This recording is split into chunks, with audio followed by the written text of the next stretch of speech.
This place has welcomed travelers for generations, where journeys of hope began, where survivors found sanctuary, live stories of courage in the darkest times, of ordinary people choosing to be extraordinary. This is Hear My Story. My name is Cori Silbernagel, Director of Collections and Exhibitions at the Nancy and David Wolfe Holocaust and Humanities Center.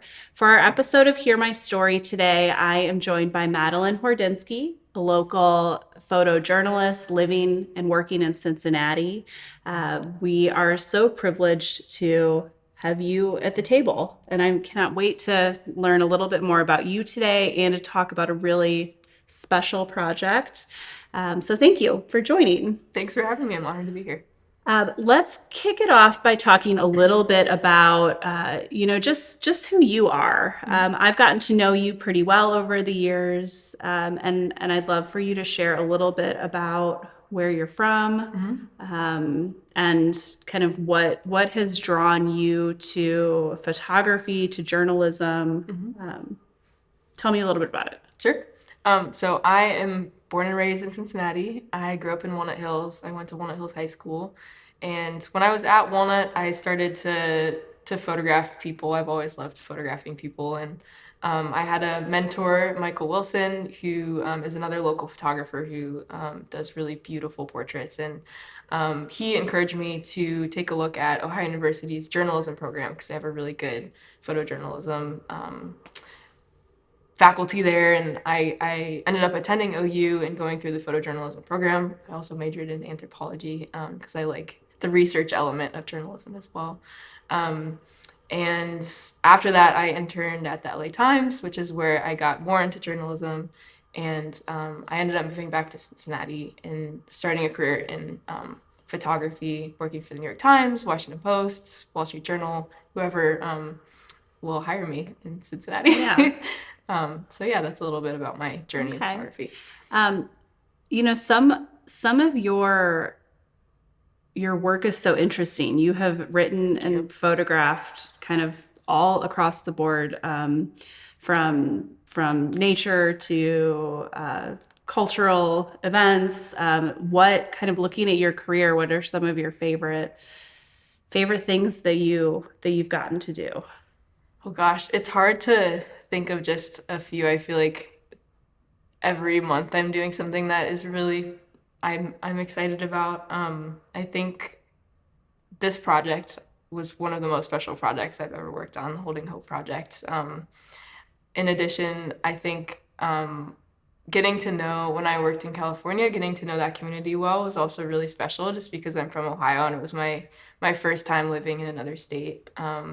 I got the experience of working in the desert and working on the ocean, and I think also coming back to Ohio and covering this region and covering the Midwest has been really special. And I think through my work through this project and through journalism in general, meeting people throughout the region and learning more about my own community is the most special part of my job, I think. Yeah, I think that's one thing I love about museum work too. Our fields are so different, but that rooted, grounded connection that you make with people is really, I don't know, it's just really special. So I think that's probably one of the reasons why I love the type of work that you do.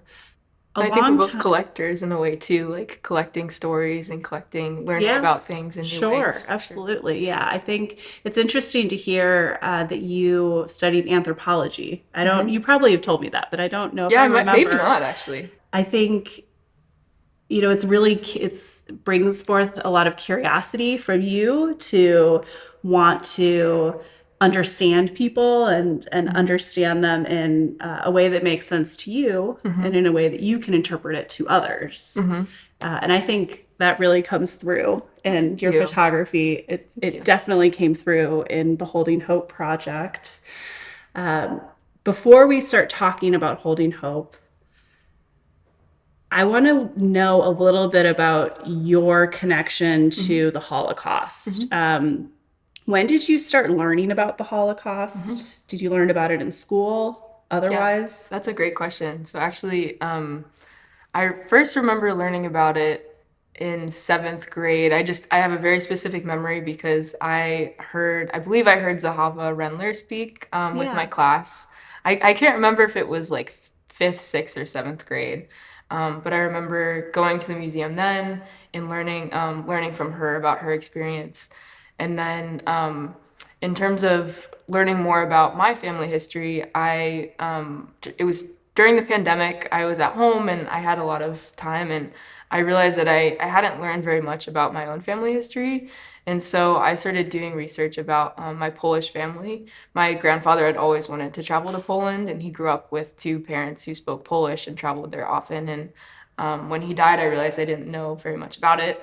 So a few years later in 2021, I realized I had time, and I started to look into our family history. And as I was researching my Hordinski family and the other families that were connected to my Polish relatives, I discovered that many members of my family have been killed during the Holocaust. And that really inspired me to learn more about Holocaust survivors in my own community and through photography, which is what I know best, I think. Yeah. Yeah. So many people ask us questions in our programming online when they visit the museum. How do I learn about my own family? Maybe they have a connection to the Holocaust, or maybe they just are curious about where their ancestors have come from in the generations before them. Can you share a little bit about how you did that research? Yeah. Like, how did you uncover the history not being able to ask those questions? Yeah, that's a great question. So I used I should have written this down, but I used the Holocaust survivors and maybe Holocaust. There's a database of those who were killed during the Holocaust. So I started by researching my family last names in that, I think. I also went through all of my family archives to look through the original spellings of our last names, because when my family came to the US, our last name changed a little bit. So I went back and I found those spellings. I went through their photographs to see what regions they came from. And then I started to research databases. I reached out to museums. I reached out to different places around Poland. I also hired a Polish researcher who spoke Russian, German, and Polish, and I think Czech as well, to help me with the research, because it is really complicated to look through those documents when you can't speak multiple languages. And I don't speak any Polish at all. So then after I started to learn more about who my relatives' names were and where they were located, I visited Poland, and I've been there 4 or 5, I can't remember, 5 times since then to reconnect with them and to learn more about their history of the people who survived. And that was really special. And my sister and I now would like to try to travel to Poland once a year to visit my family. And That's really special. yeah, it was really, really special. Well, and a connection that you may have never made otherwise. Yeah. It just makes me wonder about, I don't know, disconnected families across the world, and Yeah. how sometimes maybe it just takes that little bit of curiosity to want to know more, even though it's not easy. It's not, Right? yeah, It's not easy at all. Yeah, and it took a lot of like going through my great uncle's attic drawers to find photographs and letters with spellings and stuff like that on it. So it That's took a lot of fascinating. time. But So how did that change your perspective of what you had known about the Holocaust as, as an American student who had met Sahava and learned about the Holocaust in your history classes? How did it change? yeah, I think in general, I think my memory in general of high school, I think, is not great, but we did learn about the Holocaust, and we heard from speakers and we watched videos. But I think once I started to do more research, I just learned about all the decades that came before it. And that really interested me. I didn't know about all of the things that kind of came before the Holocaust for decades, centuries. And then learning more about also my own community of survivors was really special too, because I had heard from Zahava before, but I had never spoken with other survivors, and Yeah. that was a really special experience as Yeah. well. Yeah. Well, tell me a little bit about that. What, now it's 2026. You've been working in our survivor community in a lot of different ways. And you've built some really close friendships Yeah. with some of those individuals, which is truly priceless. How did you start to get to know our survivor Yeah, community? that's a good question. So in I can't remember if it was 2021 or 2022, but I reached out to a friend because I'd learned about my family history and I wanted to be more connected to Resources Cincinnati, and she suggested reaching out to the Holocaust and Humanities Center. So I did, and I expressed that I would be potentially interested in working in a photography project to get to know more survivors in the community. And so for International Holocaust Remembrance Day, I want to say it was in 2023, I photographed several survivors in Cincinnati, and that was my first time meeting with more people in the community. And actually, when I met one survivor, I realized that he had been my substitute teacher at the high school that I went to. So that was also very special, and he's also in the book as well. Yeah. So yeah. Our survivors are part of the fabric of our community. So it's cool to hear that. I know you're talking about Conrad. So Yeah, Conrad. it's very cool to hear that Conrad Weiner was your substitute teacher. And I have actually so many memories of him from high school too, because he was such a wonderful teacher. Yeah. So that, it was really special to reconnect with him in that moment. That's great. I am a Cincinnati transplant, so I'm not from here, and You're from close by. Kind of northern Illinois, but I wasn't connected to our Jewish community at all when moving here. Didn't know any of our survivor community until I started working at the Holocaust and Humanities Center, and I remember it just being this kind of unfolding of this huge, bigger story, and it was really special those first years to just get to be witness to it and be part of this really beautiful community, to get to learn about the different families that are shared in our museum and beyond. It's nice to know that, you've had different but similar experience. Yeah, totally. And I think, so many people do in the same way. Yeah. I think often when we learn about the Holocaust, we just don't get to learn about the individual stories, and we don't get to learn about it in a localized way often enough. So I think Cincinnati is perhaps unique in that way. Absolutely. Okay, so we were just talking about the Inquirer project. Yes. Tell me a little bit about how that came together. Did you meet with those people, interview them? How were they photographed? Kind of talk a little bit about what that looked like for for our listeners that maybe haven't seen that project before. Yeah, so it was a portrait series that was featured in the Cincinnati Enquirer, and it consisted of several survivors who had also written some wisdom that they wanted to impart in their own handwriting. And the portrait was paired with the handwriting and featured their stories as well. So I want to say there were probably less than 10 people, I think, that were featured on that day. But from that project, it really inspired me to learn more from the survivors in our community. And I reached out again to the Holocaust and Humanities Center to see if maybe there's potential for a broader project. Yeah. And I remember that. I remember you sharing a proposal with us saying, this was really cool. We should do more. Do more. Let's so you proposed a book, and we went back and forth for a really long time, probably longer than we should have. We should have gotten started sooner. A book project takes a lot of time, though. It is a big commitment. That's true. Yeah, very understandable. True. Yeah.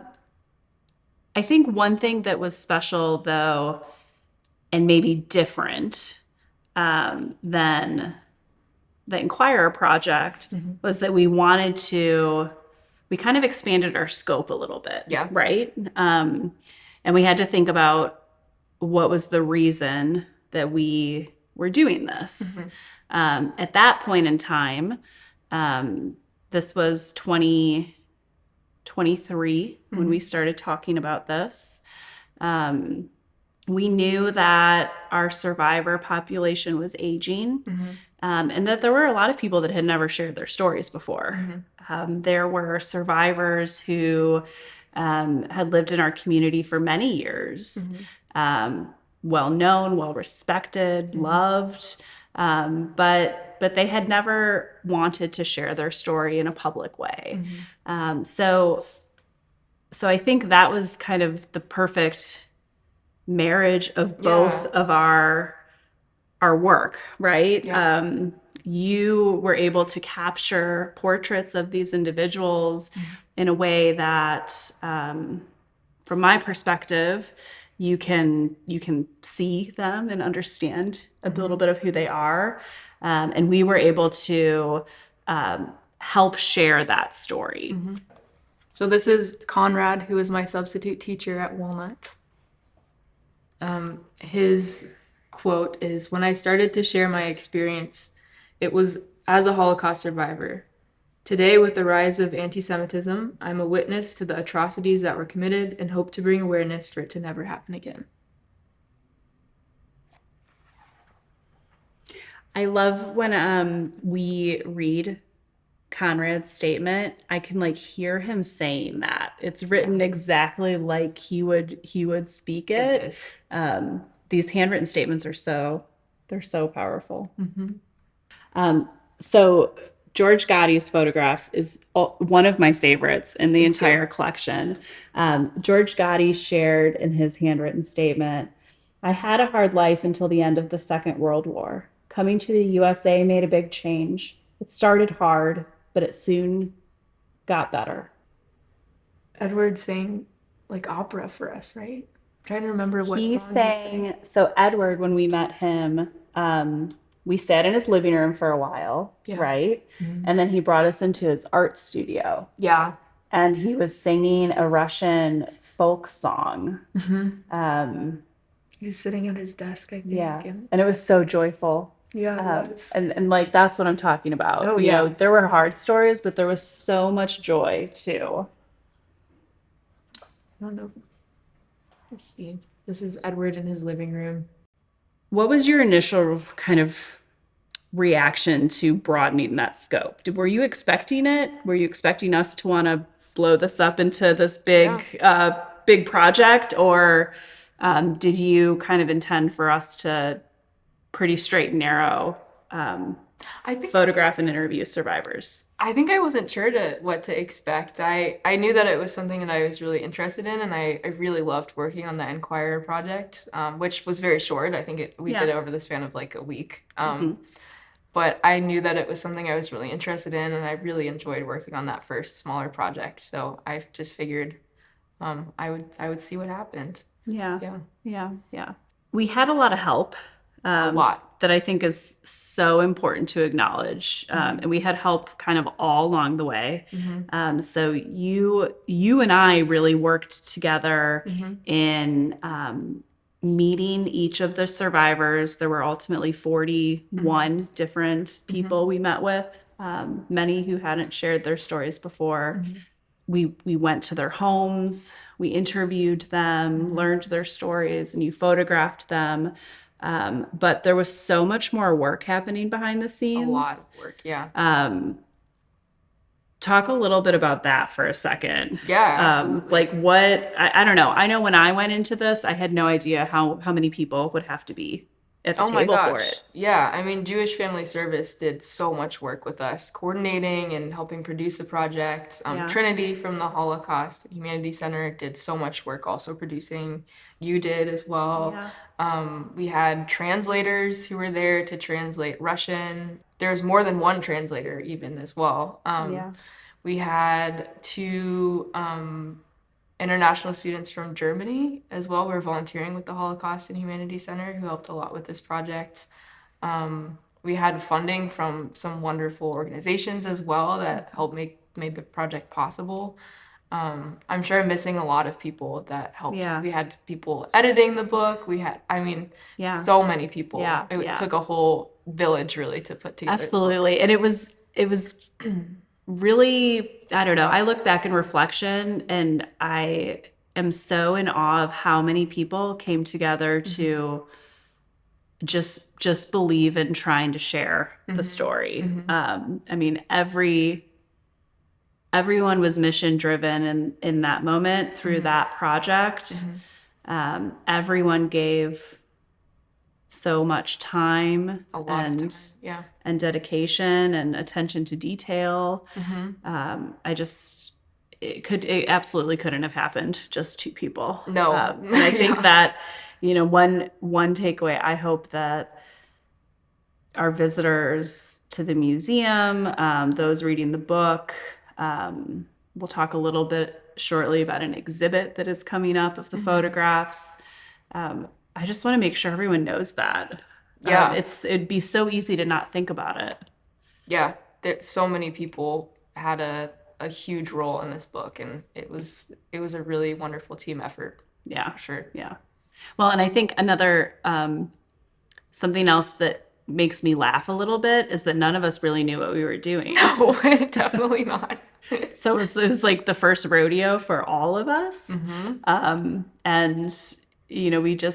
we had to make it work, and it was so worthwhile. From learning what to put on the first page of a book, for example, like we had to learn all of that. Yeah. There's a lot of detail that goes into it. Yeah. I mean, we spent almost 2 years interviewing the survivors. Will you talk a little bit about what that process was like? And maybe I would love to know if there was a favorite moment or part of that piece of it. Yeah. So in terms of a favorite moment, I have lots of favorite moments. I think, I guess we haven't really talked yet a bit about, we photographed each survivor in their own home. And so seeing what their living spaces looked like and getting a little bit more than just a portrait of their face, seeing what their surroundings looked like, I think was really special. And to be able to interview them in their homes as well was also a really, really special experience. I think I have also been lucky to foster some friendships as well.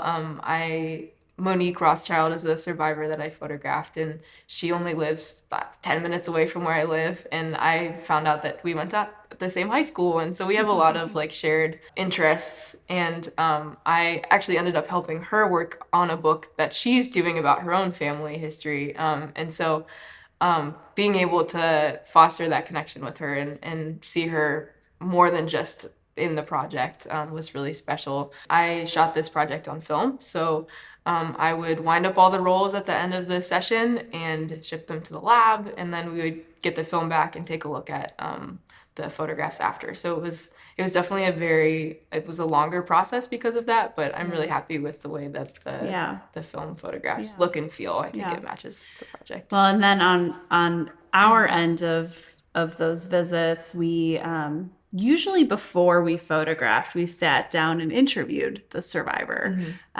We have an oral history collection at our center, and we recorded on audio those interviews. They were really informal, which isn't totally typical of museum oral history collections, but I think it was really necessary for this project because in some cases, it was the very first time we were meeting an individual, and how much more appropriate, I think, to have an informal conversation before a larger interview. So after those visits, which often also included maybe some snacks or some coffee, lots of snacks, home tours, lots of fun, not just Holocaust memory and sharing, right? But anyway, on our end, we would come back to the office, pull those interviews off of our recorder and start to transcribe them. And we started to do some research to try to piece that story together, to contextualize it. And that's really the part of this book that kind of shares those stories. Yeah. Tell me a little bit more about that process, because that was a process that I wasn't a part of. I just really did the photographs and listened during the interviews. So we had a team of our staff that helped us.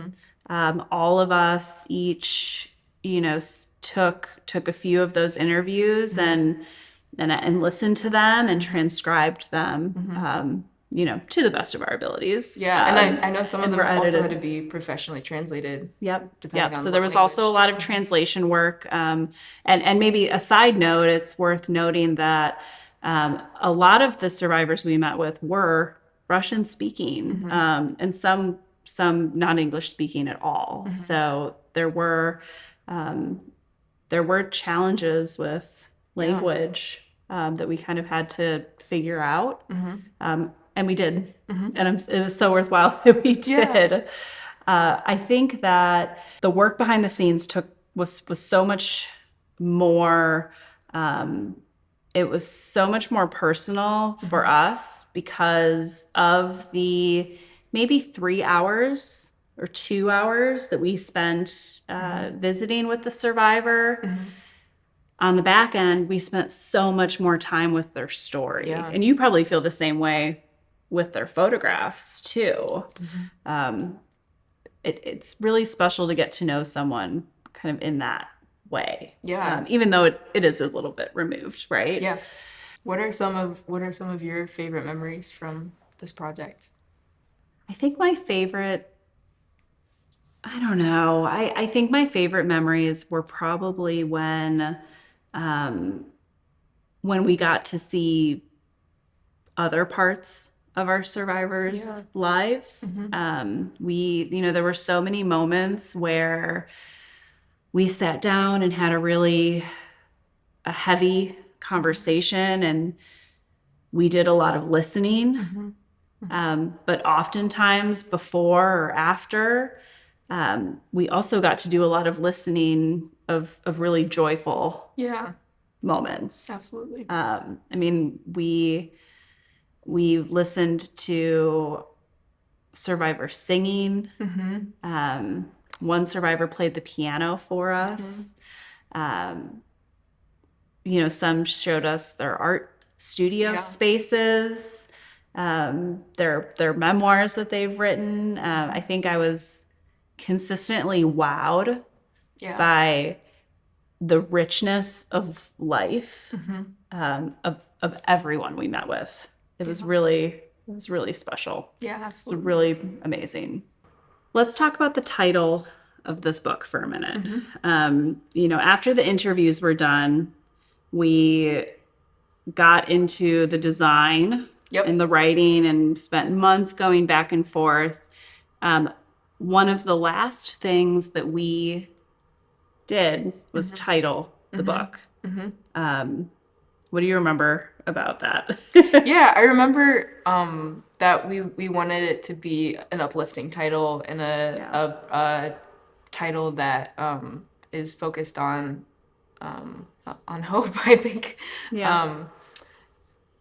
And I think too we wanted the color of the book to reflect that as well. And so I think that's why it's gold and white, and it has a hopeful tone to it. Yeah.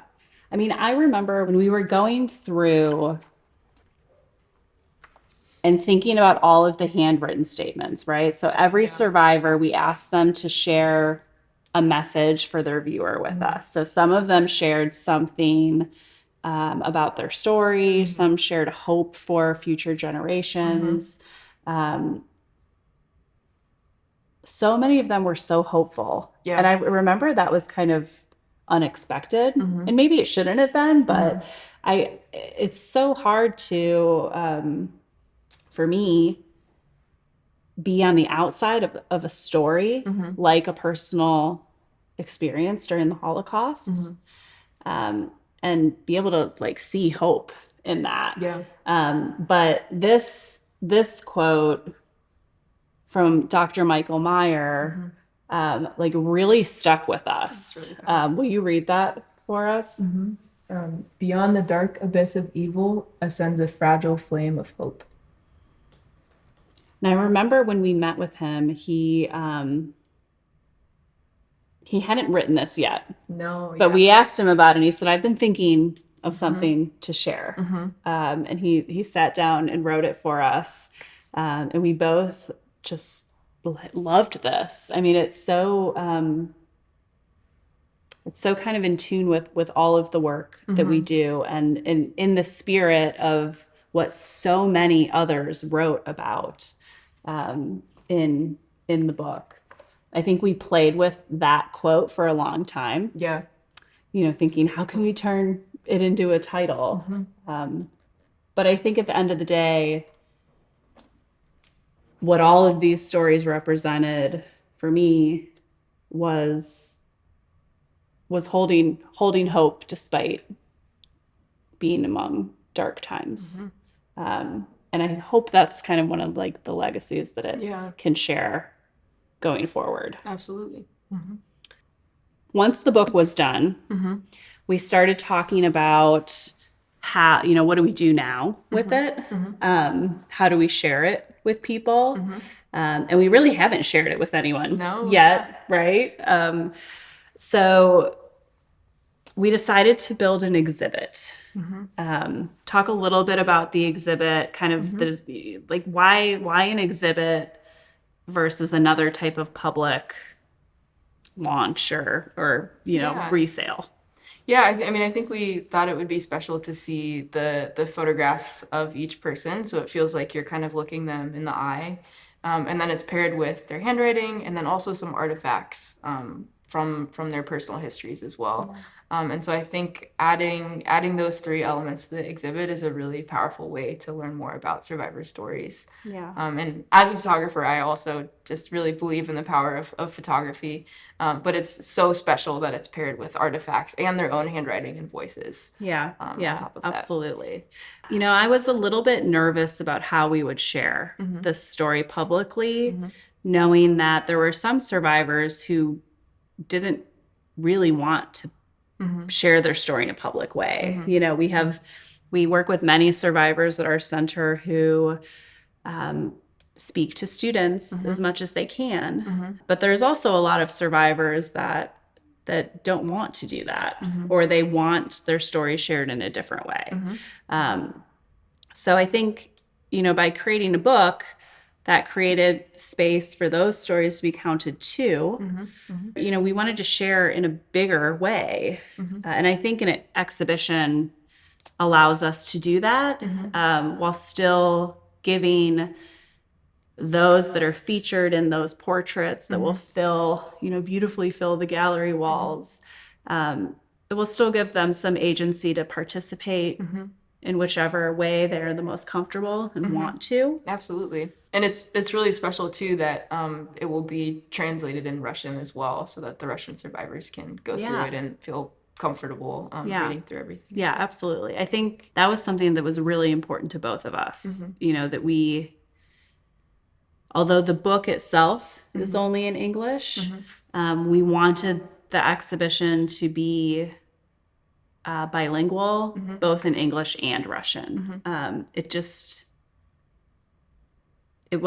didn't feel good to be creating an exhibit for only English speakers. Not accessible to everyone in the book. Yeah, an exhibit about our Russian-speaking Holocaust survivor community.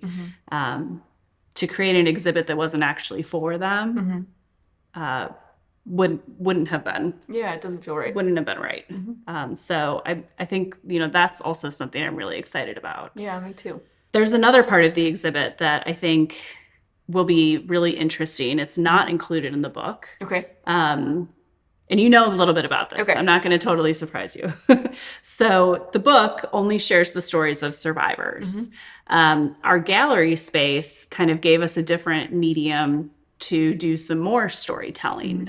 So, you mentioned that there's artifacts that will be included that'll be really special. Some of them have never been exhibited before. But there'll also be a section in which the descendants of some of those Holocaust survivors will, will be able to share some of their own messages about how they choose to carry their family's legacy forward. And, in retrospect, I wish that was something we could have included I in this know, book. yeah, absolutely. So the second edition we needs to have a second part, because I think, there's so many more stories out there that we didn't include here. Absolutely, a lot more. Yeah. So when the exhibit opens, In March. It'll open on March 7th in 2026 and go through June. What are you the most looking forward to? I think I'm most looking forward to seeing all of the people that many of the people that we worked on the book with, seeing their photos in that space for the first time. Yeah. I think I just actually spoke with a survivor before this, Monique, as you know, about taking her to a separate exhibit in later this year. And I think seeing her and all of the other people that we worked with over the last few years, like, go into the exhibit for the first time will be the most special thing about all of this. Yeah, absolutely. The photos are really large too in the exhibit. Yep. They are, I might be getting this wrong, and our preparator will want to correct me, but I think they are 33 by 33 inches. If I remember correctly, that sounds right. They're really big, and framed and matted, and it's really just it's really special to be able to share their stories. I think, doing small exhibits like this, like Holding Hope and other local exhibits, gives us an opportunity to share more than what's just in the museum. And it's so special too that it's part of our community here in Cincinnati and Ohio, specifically. Yeah. So it's really wonderful to get to know our community of Cincinnati better through this exhibit. Well, and I hope that visitors to the exhibit I hope they'll see themselves as part of the story too. Yeah. I hope that they will see, their own role within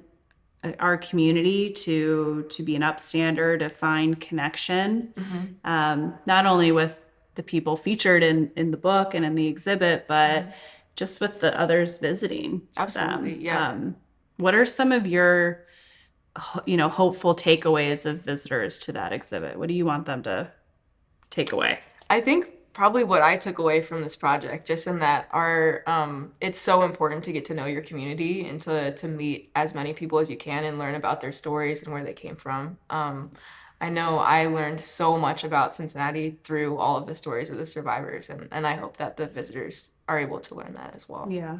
To your point about learning so much about Cincinnati, I'm constantly driving around Cincinnati today thinking about those interviews because someone had mentioned, this intersection or, their first home being in this neighborhood. And it is just really meaningful to recognize individual stories within, this larger space. Exactly. And Cincinnati is such a special community to be able to do that, I think. And how special too that the exhibit is taking place in Union Terminal, where a lot of the survivors came for the first time to Cincinnati. Yeah, as well. absolutely. Yeah. I mean,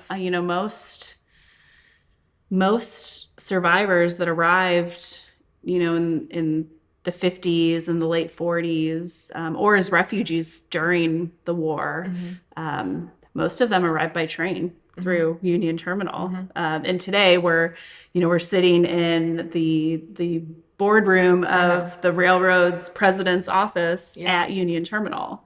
It's such a gem of local history to be in this building and to share their stories, the stories of refugees and Holocaust survivors here. And the place that they first saw when they came to Cincinnati, probably. Yeah, absolutely. So I have hopefully not too big of a question, but kind of a final question for you. How do you think projects like this help us understand the history of the Holocaust more? I think just knowing that every person's story is nuanced and completely different. No person's story is the same as another person's, and even coming to the U.S. or wherever they ended up, that story in itself is completely unique for every person.